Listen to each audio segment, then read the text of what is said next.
Hello and welcome to Lunar Gladiators. Today we will be doing the Be a Good Human book tag. We were tagged by Katie from Books and Things. I highly encourage you to check out her channel. She is a remarkable booktuber. Thank you very much. And today, participating in the Be a Good Human book tag with me are Larry, Breanna, Charlie, and me, Josh. I like that dramatic pause. Already then. And also, Laney is on board with us as well. Hi. hello. Nice to meet you. And also with you. Was there anything that was written for this? Yeah. Oh yeah. What's a book that made you feel, like you were gonna be a good human? Made you feel better about being human. And on a side note, mine's Hitchhiker's Guide to the Galaxy. So. What has Hitchhiker's Guide to the Galaxy done to make you a better human, and why do you think it will make other people better humans? I think it helps you kind of figure out your place in the universe. It's very it's such a big world, in that book, and you have to find your place, in a world that is completely new to you because yours is gone. And I think it really makes you contemplate what it means to be human in a world where there's more than that in a form of intelligent life. Okay. It's a very good read, and it's a very funny read too. Lots of humor packed in. Yeah, I've heard I a like lot about humor that as well. I have the whole complete work. It's very, very good, in my opinion. Everybody check it out. Much better than the movie. Already. Larry? Yes. I'm picking The Quiet American by Graham Greene. Oh, good book. That's my selection. And I'll tell you why, too. Because that book kind of changed my perspective. It made me take a more global view of the world, foreign policy and events, and how the actions of a nation like ours can impact the lives of the people that are impacted by our actions. I have a copy of The Quiet American, and I really have meant to get to that. Yeah, it's Sounds like definitely it's worth reading. It's a good one. It some very interesting debates in there, and some good themes of like that old saying, "The road to hell is paved with good intentions," and how innocence can be a detriment in a way because of the fact that it's ignorance. And innocence is kind of euphemistic language for ignorance. Once you reach a certain point in your life, you know what I mean. Like all children are innocent, but then, once you come to a certain age, you have to, you have to take a wider view and become aware of things, especially if you're in a position of making decisions that affect I others. think that's definitely important, especially as whatever kind of citizen you are.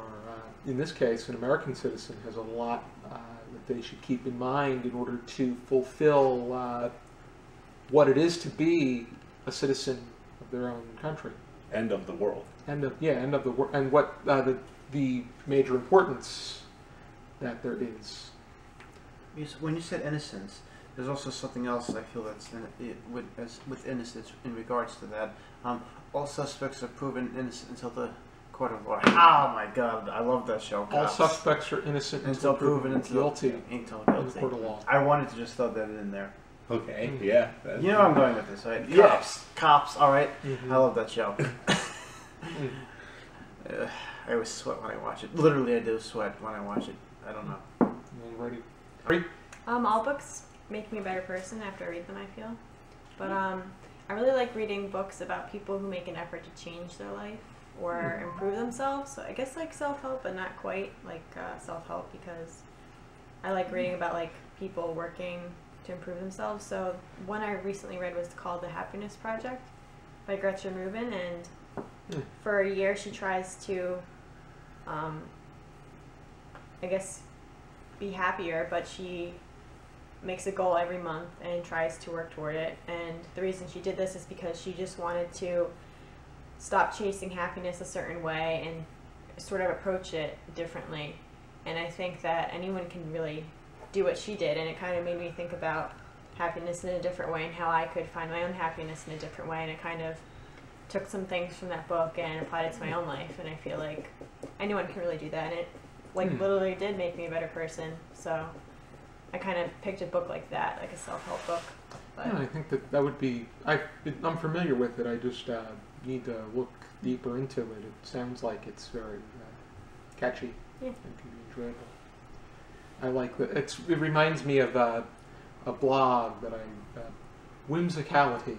My friend Inge from Belgium came up with this blog. She shares these things that make her happy and thinks will make other people happy as well, whether they're just posts from other websites or just pictures or recipes or it's actually a really cool idea. books. And I think that she, because of some of the things that she struggles with, it's important to inspire other people through something that you're trying to do to become a better person, a better human. So I like that. I think that that's what I think about when I think of happy projects or the happiness project. Charles? Josh, how are you? I'm doing well. If I could be serious for more than 1 minute, I think I'd... Anyway, a book that I have read that made me, what I think, a better person, and I think we all read this, especially in school, in health class, the Ryan White story. Oh, I'm aware of it. Isn't Yes. Ryan White? Yes, we're talking... He succumbed to AIDS. Yes, this was... it's also an autobiography, yeah. The reason I chose that is because there's also been a movie that they made out of it, and he was in it for a very brief moment, but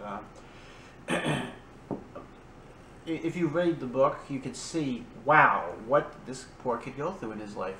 Not only was did he have a disease that people were at the time, that granted they didn't know too much about it, but they were very bigoted toward the disease, and he did not back down. He wanted, and they kicked him out of school. They said, we have to because all the parents are taking out, you know.